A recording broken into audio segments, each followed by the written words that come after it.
This is the Lone Crater YouTube. We hope this video helps. You start with the essentials. Open Settings and tap Bluetooth so the list is live, then keep the AirPods Pro case open beside your iPad. Once done, press and hold the Setup button on the back of the case for about 1-3 seconds until the LED flashes white. This tells the AirPods to enter pairing mode, which broadcasts their presence. Make sure your iPad remains unlocked and on the Bluetooth page so it can detect the AirPods immediately. This speeds up the handshake and avoids accidental pairing with nearby devices. When the AirPods Pro item appears in the Bluetooth list, tap it.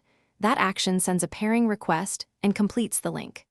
Once the iPad displays Connected, open Control Center and use the audio card or AirPlay icon to confirm audio routing to the AirPods. This verifies both left and right channels. If the iPad prompts you to set up Siri or select a microphone preference, follow those steps. These choices affect hands-free use and noise control behavior, so make selections that match how you plan to use them. Finish by testing both audio playback and the microphone. Play a song and record a short voice memo or FaceTime to verify the input. If the AirPods fail to connect, try quick fixes in order. Toggle Bluetooth off and on, restart the iPad, then reset the AirPods by holding the Setup button about 15 seconds until the light flashes amber then white.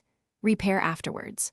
Also make sure your iPad has the latest iOS updates, because firmware mismatches can prevent a clean connection, and a simple update often resolves that. Thanks for watching. Consider subscribing if we helped you.